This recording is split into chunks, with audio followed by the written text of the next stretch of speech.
Everybody, आज हम पढ़ने जा रहे हैं एक न्यू चैप्टर जिसका कि नेम है from the diary of Anne Frank. जी हाँ, आज हम एनी फ्रैंक के बारे में जानेंगे। एनी फ्रैंक कौन थी, एनी फ्रैंक के बारे में ये चीज़ क्यों लिखी गई है। आप बहुत कुछ सीखेंगे इस न्यू स्टोरी से जो कि है हमारे सामने from the diary of Anne Frank. तो चलिए स्टार्ट करते हैं। वैसे ये जो स्टोरी है आप देखेंगे इसकी राइटर भी खुद कौन है, एनी फ्रैंक है हमारी। तो एनी फ्रैंक अगर राइटर भी हैं इसका मतलब ये एक ऑटोबायोग्राफी है जो कि इनके द्वारा लिखी गई है। तो आगे हम पढ़ते हैं before you read. So before you read में कहा जा रहा है एनालीज मैरी एनी फ्रैंक 12 जून 1929 फरवरी मार्च 1945। इनका डेट ऑफ बर्थ बताया जा रहा है और कब इनकी डेथ हुई थी ये भी आपको बताया जा रहा है। ठीक है, फिर उसके बाद है was a German born Jewish girl. German में पैदा हुई जेविश गर्ल थी, ठीक है, who wrote while in hiding with her family and 4 friends in Amsterdam during German occupation of the Netherland in World War second. देखिए ये story तब की है जब वर्ल्ड वॉर सेकेंड चल रहा था। ठीक, जब वर्ल्ड वॉर सेकेंड चल रहा था ये तब की स्टोरी है। और ऐसा कहा जा रहा है कि जिन्होंने मतलब इन्होंने एनी फ्रैंक ने लिखना स्टार्ट किया था कब, जब ये वर्ल्ड वॉर सेकेंड का टाइम चल रहा था। ठीक है, और उस टाइम पे जब इन्होंने लिखा था तो इन्होंने सबसे छुपा करके लिखा था, अपने परिवार से और अपने 4 दोस्तों से एम्स्टर्डम में इन्होंने छुपा करके ये चीज़ लिखी थी।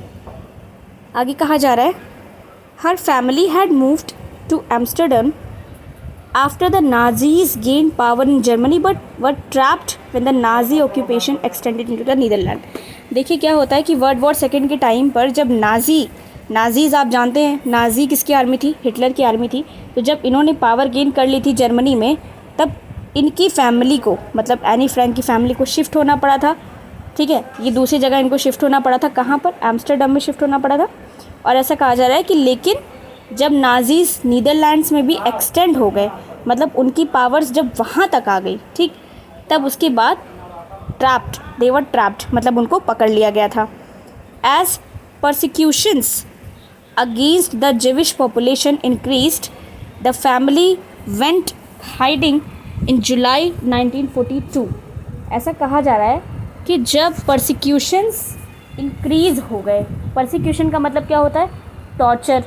टॉर्चर, जब इनके खिलाफ टॉर्चर काफ़ी ज़्यादा बढ़ गया, ठीक है, तो फैमिली को छुपने के लिए कहाँ जाना पड़ा? In hidden rooms in her father Otto Frank's office building. Otto Frank कौन है? एनी फ्रैंक के फादर। इनकी ऑफिस की बिल्डिंग में इनको जाना पड़ा छुपने के लिए। कब? जुलाई 1942 में। आगे है आफ्टर 2 years इन हाइडिंग। अब 2 साल सोचिए ये लोग छुपे रह गए उसी में, ठीक है। After 2 years in hiding the group was betrayed and transported to the concentration camp system where Anne died of typhus in Bergen Belsen within days of her sister Margot Frank. ठीक है, ऐसा कहा जा रहा है कि 2 साल तक ये लोग उसी में छुपे रहे, 2 years तक, ठीक है, वो उसी में छुपे रहे। उसके बाद क्या हुआ कि इनको पकड़ लिया गया था और इनको कहाँ पर ट्रांसफ़र कर दिया गया? Concentration camp system. ये एक तरह का आप कह सकते हैं बहुत ही बेकार वाली सज़ा है जो कि दी गई थी। एक समझ लीजिए बंद कमरा है, उसमें बहुत ज़्यादा लोगों को रखा जाए तो घुटन होगी ना, तो वही चीज़ है कि इसकी वजह से क्या हुआ, इनको टाइफस भी हो गया था। ये एक तरह की डिज़ीज़ है, इनको हो गई थी, तो जिसकी वजह से इनकी डेथ हो गई थी। किसकी? एनी फ्रैंक की डेथ हो गई थी। उसके बाद क्या कहा जा रहा है? With in days of her sister Margot Frank भी किसका नाम है? इनकी सिस्टर का नाम है। आगे कहा जा रहा है, आगे है हर father auto the only survivor of the group. The only survivor of the group यहाँ पर कहने का क्या मतलब है कि केवल वही कमा खिला सकते हैं, ठीक है, the only survivor of the group. फिर उसके बाद return to Amsterdam after the war ended. जैसे वॉर ख़त्म हुई ये एम्स्टर्डम आ गए, ठीक है। फिर उसके बाद to find that her diary had been saved. अब देखिए इन्होंने सबसे छुपा करके ये डायरी लिखी थी। ये जो आप पढ़ने जा रहे हैं ऑटोबायोग्राफी बाय एनी फ्रैंक, ये जो आप पढ़ने जा रहे हैं इन्हीं की ऑटोबायोग्राफी, ये इन्होंने छुपा करके लिखी थी। तो ये जब वॉर ख़त्म हो गया था ना तो इनके फादर थे जिंदा, तो ये आ गए थे वापस देखने के लिए कि ये जो डायरी है, ठीक है, इनकी जो डायरी है ये सेफ मतलब रखी हुई है, ठीक है। Convince that it was a unique record he took action to have it published English under the name the diary of a young girl, ठीक है। ये इसको बहुत यूनिक रिकॉर्ड मानते हुए इसको पब्लिश करवाने के लिए एक्शन लेते हैं, ठीक। किस नाम से पब्लिश करवाते हैं, आपको एक टाइटल वगैरह देना पड़ता है, तो इन्होंने टाइटल क्या दिया, the diary of a young girl, ठीक है। एक यंग गर्ल की डायरी। अब यंग गर्ल क्यों कहा जा रहा है, अभी आप इस चीज़ को समझेंगे। इनकी प्रॉपर एज वगैरह बताई जाती है, मतलब एक बहुत ही छोटी सी उम्र में इन्होंने लिखना स्टार्ट किया था और उसको दुनिया के सामने ये नहीं लाना चाहती थी, ठीक है। हालांकि बाद में पब्लिश इनके फादर ने ही कराया था, दुनिया के सामने नहीं लाना चाहती, ये हमें कैसे पता, क्योंकि ये सबसे छुपा करके अपनी बातें इसमें लिख रही हैं, ठीक है। आज हम वही सारी चीज़ें देखेंगे। The diary was given to Anne Frank for her 13th birthday and chronicles the events of her life from 12th June 1942 until its final entry of 1st August 1944। क्या कहा जा रहा है, देखिए इन्होंने, आपको ये समझ में आना चाहिए कि इनकी डायरी इन्होंने कौन से डेट से लेकर के कौन से डेट तक इन्होंने किस रेंज में मतलब उस चीज़ को लिखा है, ये चीज़ आपको समझ में आना चाहिए। इस लाइन से ये कहा जा रहा है कि इनके 13th बर्थडे पर इनको मिली थी, क्या मिली थी, डायरी मिली थी, ठीक। The diary was given to Anne Frank for 13th birthday, उनके 13th बर्थडे पर उनको ये डायरी दी गई थी। And chronicles the events of her life from 12th June 1942 until it's final entry of 1st अगस्त 1944। तो 12 जून से ले करके इन्होंने इसकी फ़ाइनल एंट्री ऑफ 1st अगस्त 1944 तक इन्होंने इसकी फ़ाइनल एंट्री की है, ठीक है। मतलब इस डेट से लेकर के इस डेट तक इन्होंने सारी दास्तां इस डायरी में लिखी है, ठीक। फिर उसके बाद क्या है, it was eventually translated from its original Dutch into many languages. Originally इन्होंने किस लैंग्वेज में लिखी थी, डच में लिखी थी, डच से इसको बहुत सारी लैंग्वेज में ट्रांसलेट करवाया गया and became one of the world's most widely read books. तो दुनिया की काफ़ी जानी मानी किताबों में से, सबसे ज़्यादा पढ़ी जाने वाली किताबों में से एक किताब का ये रिकॉर्ड बन चुका था। There have also been several films, televisions and theatrical productions and even an opera based on the diary, ठीक है। ये सारी चीज़ें मतलब फिल्म बनी, टेलीविजन्स पे ये सारी चीज़ें दिखाई गई, मतलब इनके एक स्टोरी के ऊपर आप कह सकते हो प्ले टाइप का, जैसे हम पढ़ते हैं देखते हैं आज की डेट में, वही सारी चीज़ें थिएटर वगैरह में दिखाया गया, ओपेरा दिखाया गया बेस्ड ऑन द डायरी के हिसाब से। अब देखिए डायरी एनी फ्रैंक ने लिखी है, सब कुछ इसमें सच लिखा है, तो ऑब्वियसली जो भी दिखाया गया होगा वो बिल्कुल ट्रुथ होगा, है ना, इस बेसिस पे हम कह सकते हैं। फिर उसके बाद है described as the work of a mature and insightful mind, the diary provides an intimate examination of daily life under Nazi occupation। आप इसमें देखोगे कि जैसे नाजी ऑक्यूपेशन उस समय चल रहा था, तो उस टाइम पे आप देखोगे कि जो भी सारी उनकी एक्टिविटीज़ थी, जो भी चीज़ें थी, वो सब कुछ आपको इसमें बताया जाएगा। Anne Frank has become one of the most renowned and discussed of the Holocaust victims.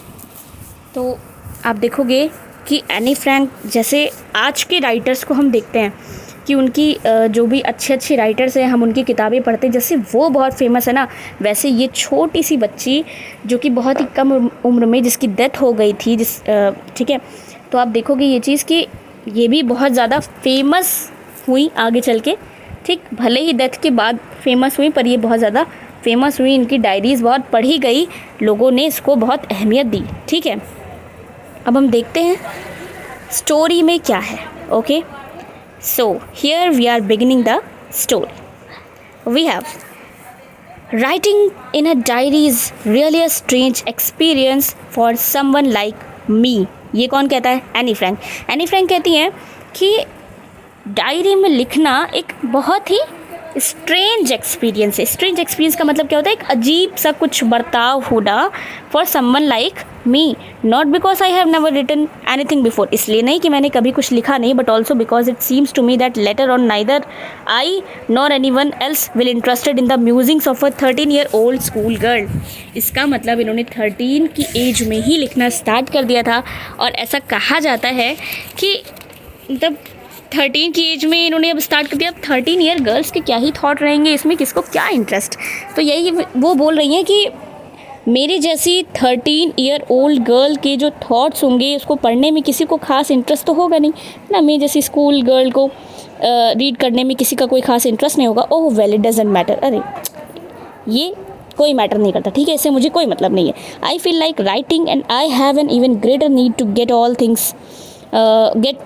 Kinds of things off my chest. मतलब एक होता नहीं है कि बिल्कुल एकदम जो भी बातें मेरे दिल में है मैं सब कुछ उसको निकालने के लिए मैं लिखना स्टार्ट कर रही हूँ, ठीक है। इनको बहुत नीड थी, मतलब इनके पास बहुत सारी शी हैज़, भले ये 13 ईयर ओल्ड गर्ल हैं पर इनके पास कहने को बहुत कुछ था, ठीक है। उसके बाद क्या है, उसके बाद आगे है, देखिए बहुत ज़रूरी लाइन इन्होंने बोली है, paper has more patience than people. Paper has more patience than people मतलब एक कागज़ के पास किसी इंसान से ज़्यादा पेशेंस है। पेशेंस का मतलब क्या होता है, धैर्य, किसी चीज़ को खुद में रखना, किसी चीज़ को एक होता है वेट करना, एक होता है आप एक निश्चित समय के लिए, निश्चित समय तक, निश्चित अवधि तक आप उस चीज़ को अपने अंदर रखें, इंतज़ार करना, धैर्य रखना, अपने आप को उस स्टेट में बनाए रखना, दैट इज़ कॉल्ड पेशेंस।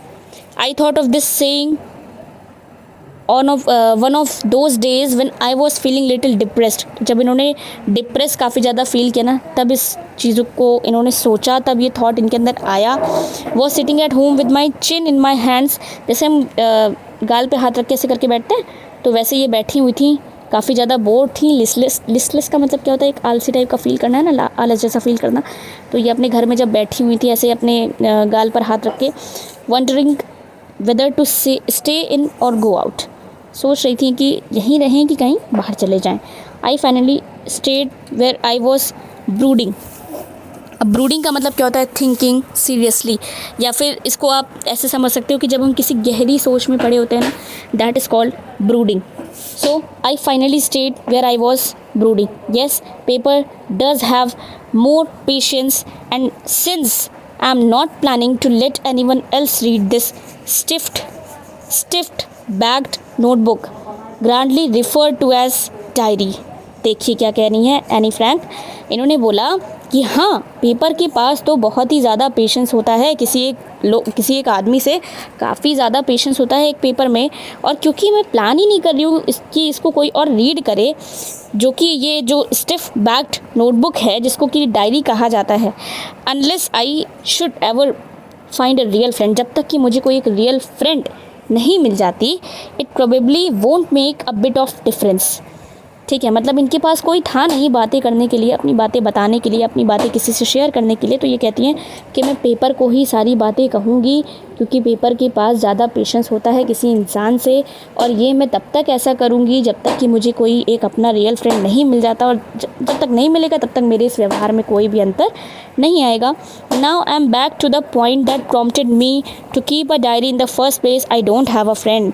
इसका मतलब ये आगे क्या कह रही है कि ऐसा नहीं है कि मेरे पास फ्रेंड्स हैं ही नहीं, ठीक है।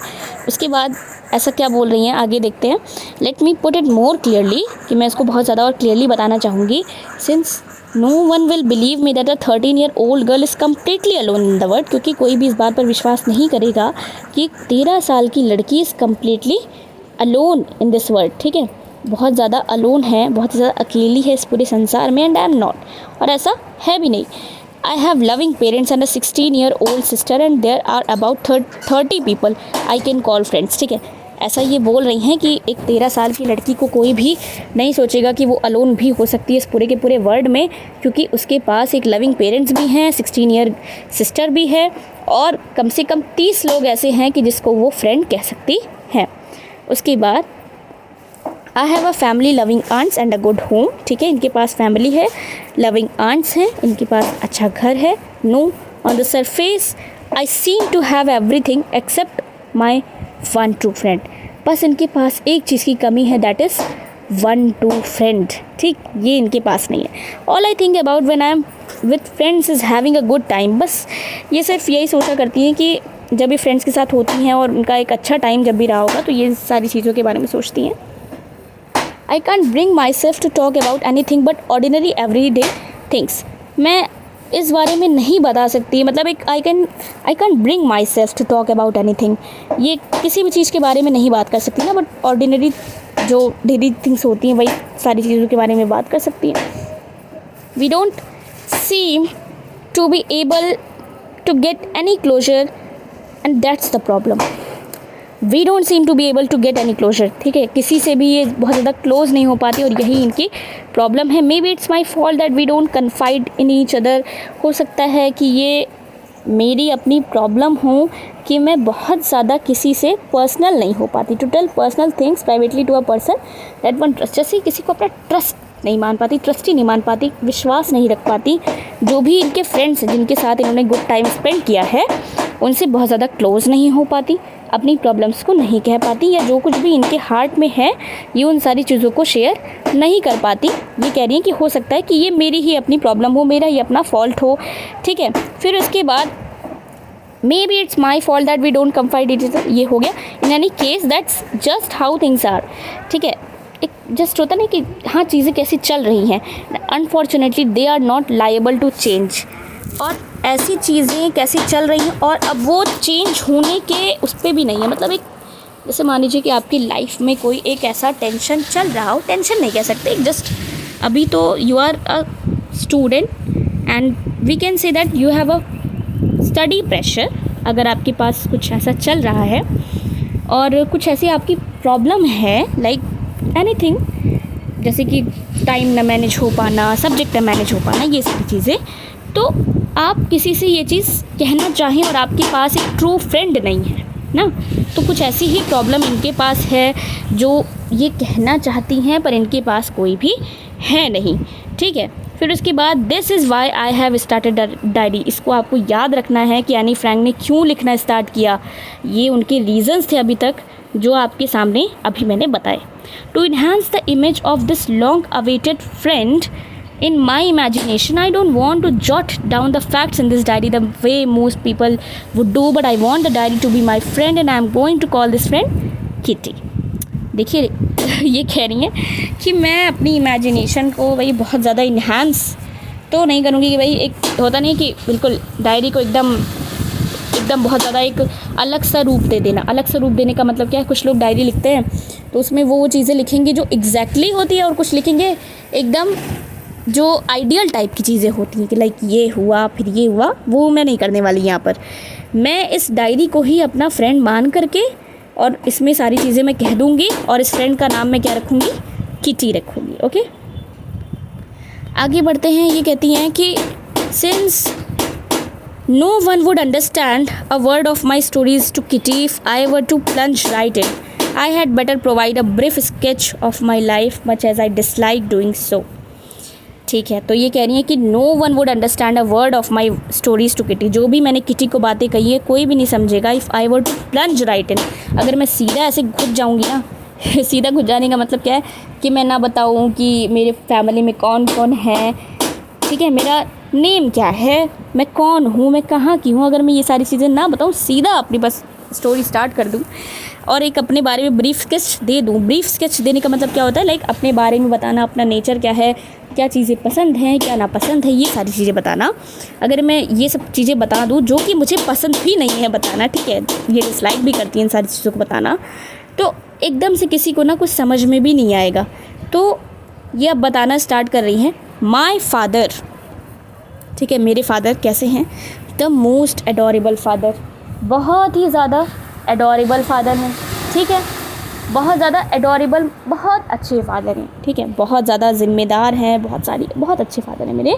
आई हैव एवर सीन, जितना कि मैंने आज तक देखा है। डिडंट मैरी माई मदर, तब तक मेरी मदर से उन्होंने शादी नहीं की। अनटिल ही वॉज 36, जब तक कि वो खुद 36 के नहीं हो गए। देखो कैसे बता रही है। एंड शी वॉज 25, और मेरी मदर 25 की नहीं हो गई, ठीक, तब तक इन्होंने भाई शादी नहीं की, ऐसा वो बता रही है। माई सिस्टर, अब अपनी सिस्टर की बात करती है। Margot was born in Frankfurt in Germany in 1926, समझ गए होंगे आप। I was born on 12 June 1929, आ गई, आपको पता चल गया था। खैर, I lived in Frankfurt until I was 4, तो जब तक ये 4 साल की थी तब तक ये फ्रैंकफर्ट में ही रही। फ्रैंकफर्ट में भाई अपनी सिस्टर के साथ, इनकी सिस्टर भी वहीं पर बॉर्न हुई थी। My father migrated to Holland in 1933। तो 1933 में इनके जो फादर थे वो हॉलैंड में चले गए थे रहने के लिए। My mother Edith Hollander Frank went with him to Holland in September. ठीक है, तो 1933 सितंबर में इनके फादर जब गए थे तो उसी टाइम पे उनकी मदर भी उनके साथ चली गई थी। While Margot and I were sent to Aachen to stay with our grandmother. ठीक है, ग्रैंड मदर के साथ रहने के लिए मुझे और मार्गोट को भेज दिया गया था, ऐसा एनी फ्रैंक बता रही। फिर उसके बाद मार्गोट वेंट टू हॉलैंड इन दिसंबर। अब मार्गोट भी मतलब इनकी सिस्टर भी दिसंबर में कहाँ चली, मतलब सितंबर में ही इनके फादर मदर गए थे हॉलैंड में। फिर उसके बाद इनको और इनकी सिस्टर को ग्रैंड मदर के पास भेज दिया गया एकिन रहने के लिए। फिर दिसंबर में मार्गोट भी चली गई थी अपने फादर मदर के साथ। ठीक है, and I followed in February, और ये फेबररी में चली गई।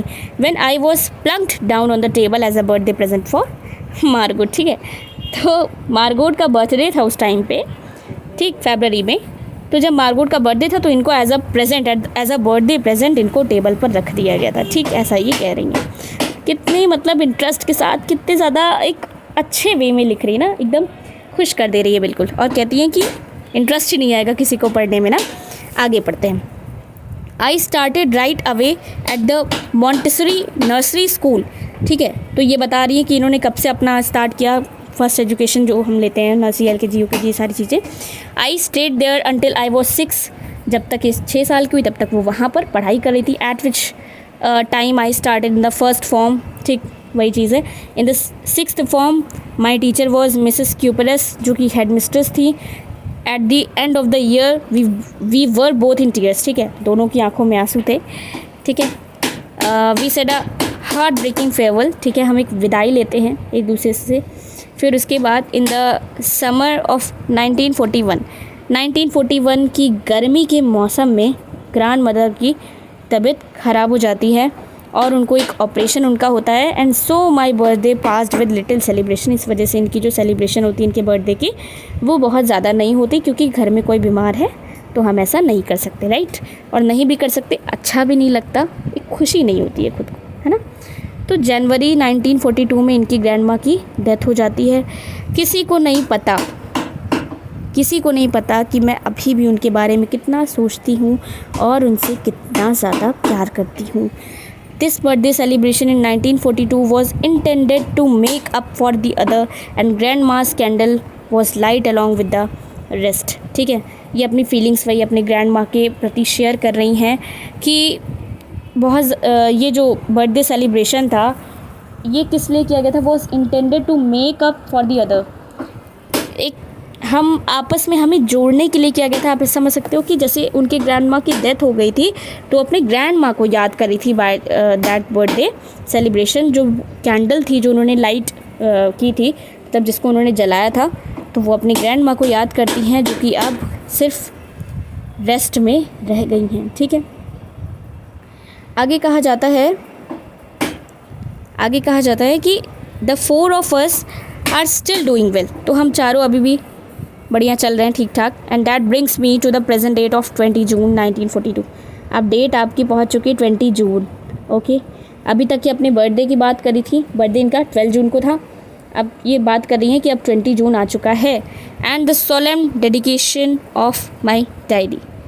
तो आगे बढ़ते हैं कि इसमें क्या कहा जा रहा है। डियरेस्ट किटी, अब देखिए डेट वगैरह प्रॉपर पड़ गई है। इस तरीके से डायरी लिखी जाती है। ये एक तरीका होता है डायरी लिखने का कि आप इस तरफ डेट लिखो एंड आपका डे लिखो, और जिधर जिसको आप लिख रहे हो वो आप इस तरफ लिखो। ठीक है, तो डियरेस्ट किटी कह रही हैं अपनी फ्रेंड को, डियरेस्ट बोल रही हैं। Our entire class is quaking in its boots. The reason, of course, is the forthcoming meeting in which the teachers decide who will move up to the next form and who will be kept back. ठीक है, हमारी जो class है बिल्कुल एकदम quaking in it's boot, मतलब shaking with fear and nervousness, बहुत ही ज़्यादा परेशान है कि किसको आगे भेजा जाएगा, किसको पीछे रखा जाएगा।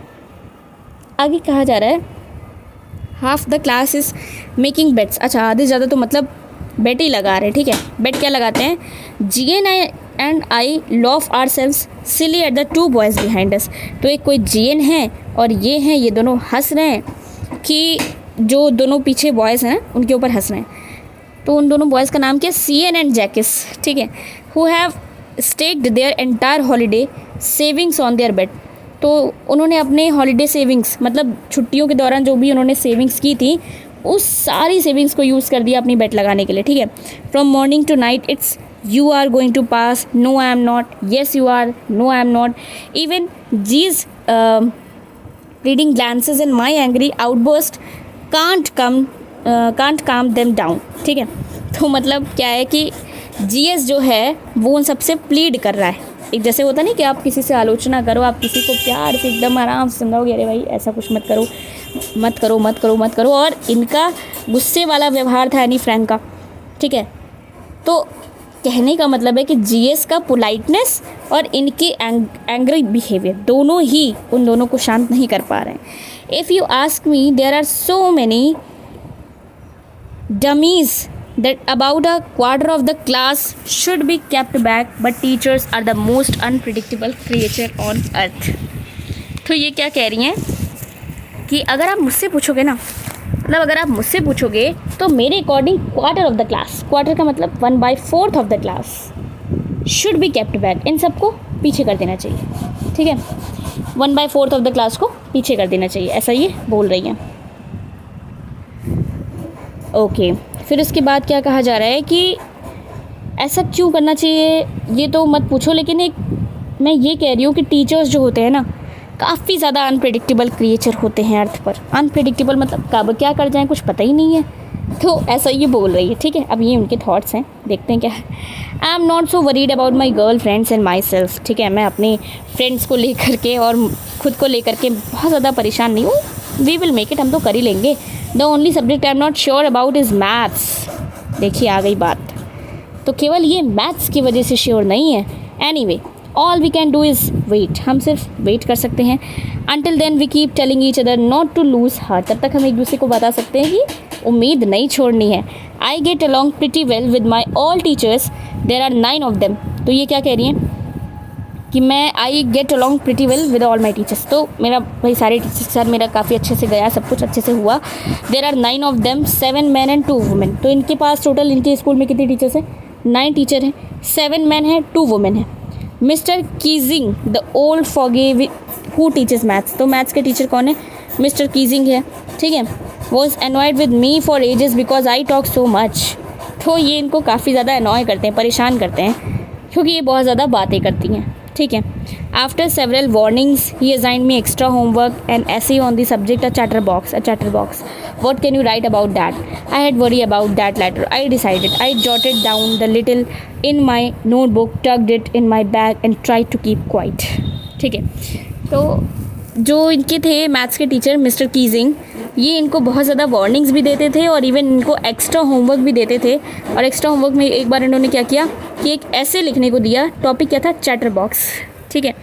चैटर बॉक्स का मतलब कोई एक बहुत ज़्यादा बातें करता है तो हम उसको चैटर बॉक्स बोलते हैं इन इंग्लिश, ओके। अभी कह रही कि आप उसके बारे में क्या ही लिख सकते हो ना, खैर मैं उसके बारे में बाद में सोचूंगी, बाद में उसके लिए मैं परेशानी लूँगी। मैंने ऐसा सोचा, आई jotted down the title in my notebook, मैंने उस टाइटल को नोटबुक में लिख लिया और फट से उसको क्या किया, बैग में रख लिया और ट्राई किया कि मैं चुप रहूँ, ठीक है, कोशिश की कि चुप रहूँ। That evening after I had finished the rest of my homework, I the note about the ऐसे कॉट माई आई, ठीक है। उस शाम को जब मैंने सारा अपना काम कंप्लीट कर लिया तो मेरी आँख किस पर पड़ी, मेरी नज़र पड़ी उस ऐसे पर जो कि मुझे लिखना था, ठीक है। मैंने सोचना स्टार्ट किया about the subject while chewing up the tip of my fountain pen, जो कि अक्सर आप लोग करते ही होगे भाई। पेन है आपके पास, पेन है ये पेन है आपके पास, आप इसकी ये जो निब होती है इसको आप अच्छा खासा जो है चीप वगैरह कर डालते हो, जैसे मानो वही बहुत टेस्टी लगता हो, okay. Anyone could ramble on, ramble on का मतलब क्या होता है, टॉक और राइट एमलेसली फॉर लॉन्ग, कोई भी लिख सकता है किसी भी टॉपिक पर बहुत देर तक। एमलेसली का मतलब क्या होता है, बिना सोचे बस ऐसे ही, बस जो मन में आ रहा है हम लिख दे रहे हैं, ठीक है।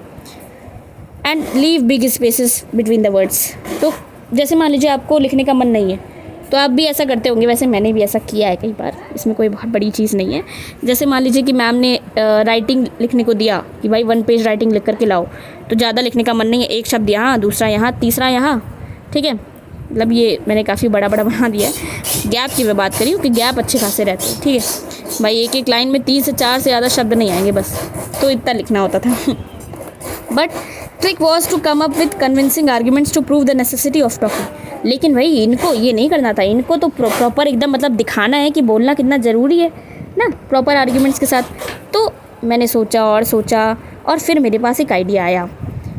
मैंने 3 पेजेस लिखे जो मिस्टर कीजिंग ने मुझे दिए थे एंड वॉज सेटिस्फाइड, और मैं एकदम सेटिस्फाइड हो गई। आई आर्ग्यूड दैट, मैंने क्या आर्ग्यू किया, talking is a student's trait and that I would do my best to keep it under control. ठीक है, बोलना स्टूडेंट का एक ट्रेट है। ट्रेट का मतलब क्या होता है, जैसे आपके अंदर कोई भी एक जो कैरेक्टर आता है आपके पेरेंट्स से, है ना, तो वो एक बच्चे में होता ही है, ऐसा ये कह रहे हैं। ठीक है, ऐसा एनी फ्रैंक बता रही है कि बच्चे में ये चीज़ होता ही है, टॉकिंग उसका एक ट्रेट है। ठीक है, एक उसका कैरेक्टर, एक पार्ट ऑफ लाइफ है। ठीक है, और मैं इसको अंडर कंट्रोल करने की पूरी कोशिश करूँगी, ऐसा ये बोलती हैं। मतलब एक उन्होंने जो लिखा है, but that I would never be able to cure myself of the habit since my mother talked as much as I did, if not more, and that's this not much you can do about inherited tribes. लो भाई, अब इन्होंने mother पे अपना कह दिया, क्योंकि मैं जो मेरी मदर है वो भी बहुत ज़्यादा बोलती हैं और उनका ये कैरेक्टर मुझ में आ चुका है, तो मैं कितनी भी कोशिश कर लूँ मैं अपने आप को इस चीज़ से क्योर नहीं कर पाऊँगी। तो मिस्टर कीजिंग इस बात पे काफ़ी ज़्यादा हंसते हैं। फिर जैसे मैं अपने अकॉर्डिंग मैंने जैसे बात करना स्टार्ट किया, प्रोसीड किया, तो इन्होंने मुझे सेकंड ऐसे दे दिया, और इस बार इन्होंने ऐसे दिया an incorrigible chatterbox. Incorrigible का मतलब क्या होता है, something that can not be corrected, usually bad quality. आप किसी गलत क्वालिटी को इशारा कर रहे हो या फिर जो चीज़ सही नहीं की जा सकती उसको हम इनकॉरिजिबल बोलते हैं। इनकॉरिजिबल चैटर बॉक्स पे इन्होंने लिखने को दिया और इन्होंने फिर से रख लिया। फिर इसके बाद मिस्टर कीजिंग को कुछ भी कंप्लेन नहीं थी दोनों लेसन्स में। ठीक है, फिर थर्ड लेसन में क्या हुआ कि फाइनली इनफ हो गया। अब इन्होंने इनको एक पनिशमेंट भाई क्या दी, इन्होंने कहा लिख करके लाओ, quack quack quack said mister chatter box. तो अब ये टॉपिक दे दिया, अब इस पर लिख करके लाओ। ठीक है, अब क्या हुआ, पूरी क्लास रोड। एक होता नहीं कि टीचर आपको एकदम अच्छे से आपकी इंसल्ट कर दे तो पूरी क्लास जैसे होने लगती है ना, तो कुछ ऐसा ही यहाँ पर भी हुआ। तो ये खुद भी हंसने लगी थी। फिर उसके बाद अब ये सोच रही हैं उसके बारे में। इंटीग्रिटी मतलब क्या होता है, ओरिजिनलिटी एंड इन्वेंटिवनेस, एक जैसे ओरिजिनलिटी होना किसी चीज़ में कि वो कितना ज़्यादा ट्रू है, उसकी बात हो रही है कि अब ये बहुत ज़्यादा उसके बारे में सोच रही हैं अपने टॉपिक के बारे में। और अब ये टाइम था कि ये कुछ और करें, कुछ ओरिजिनल करें, कुछ अपने टीचर को कुछ अलग सा लिख करके दिखाएं ना। तो इनकी एक फ्रेंड थी साने, उसका वो काफ़ी ज़्यादा अच्छी थी पोइट्री में, तो इनको हेल्प भी जो है उससे वो offer to help me writing the essay from beginning to end in words. ठीक है, वर्ड्स का मतलब क्या होता है, एक जैसे आप लय में लिखना होता है ना, वो चीज़। तो ये ऑफ़र करती है, सैनी इनको ऑफ़र करती है हेल्प करने के लिए। तो अपना ये चीज़ हुआ and I jumped for Joy. तो ये काफ़ी ज़्यादा खुश हो जाती कि भाई मैं तो सोच ही रही थी और इनकी फ्रेंड ने ऑफ़र भी कर दिया ये चीज़ करने के लिए, हेल्प करने के लिए ना। तो उसके बाद मिस्टर कीजिंग भी ट्राई कर रहे थे कि ये जो है जोक क्रैक करें उसके ऊपर, but I had made the sure joke was on him. पर इन्होंने एकदम सोच लिया था कि जोक तो इस बार उनके ऊपर होगा। तो मैंने अपनी पोएम ख़त्म की, बहुत ब्यूटीफुल थी। वो एक मदर डक के बारे में थी और एक फादर स्वैन के बारे में थी, जिसके कि 3 डकलिंग्स थे, मतलब 3 बच्चे थे जो कि beaten to death by father. तो फादर की वजह से who were beaten to death by father की वजह से जिनकी डेथ हो जाती है। ठीक है, because they quack too much, क्योंकि वो बहुत ज़्यादा क्वैक करते थे। Luckily mister Keesing took the joke right way, और लकीली क्या होता है कि ये चीज़ बिल्कुल पासा एकदम सही पड़ जाता है। He read the poem to the class, तो क्लास में वो पोएम को रीड करते हैं, अपने कमेंट्स देते हैं और अदर क्लासेस को भी बताते हैं। ठीक है, क्योंकि उनको अब जैसे एनी फ्रैंक को अब बोलने का मौका दिया जा चुका था और उनको अब एक्स्ट्रा क्लास नहीं दी जा रही थी। ठीक है, ऑन कॉन्ट्रेरी क्या बोले, Mister Keesing's always making jokes these days. ठीक है, अब मिस्टर कीजिंग क्या कर रहे हैं, अब आजकल जोक्स क्रैक कर रहे हैं। योर्स एनी, आपकी एनी। ठीक है, तो ये आपके पास एक पोर्शन ही दिया गया था इस डायरी का। आई होप आपको ये स्टोरी अच्छी लगी हो, आपको कुछ समझ में आया हो कि हमारी लाइफ में ट्रू फ्रेंड का होना कितना ज़्यादा ज़रूरी हो जाता है इस केस में। तो डायरीज़ लिखना इसलिए नहीं ज़रूरी होता कि हमारे पास कोई है नहीं, डायरीज़ लिखना कभी कभी इसलिए भी ज़रूरी हो जाता है ताकि हम अपनी थॉट्स को रिफ्लेक्ट कर पाएँ आने वाले टाइम में। जब हमारी एज थोड़ी सी ज़्यादा इंक्रीज़ हो तो हम ये देख पाएँ कि एट दैट पर्टिकुलर एज हमारी सोच कैसी थी, हमारी थिंकिंग एबिलिटी क्या थी ना। तो that's all from my side and thank you so much.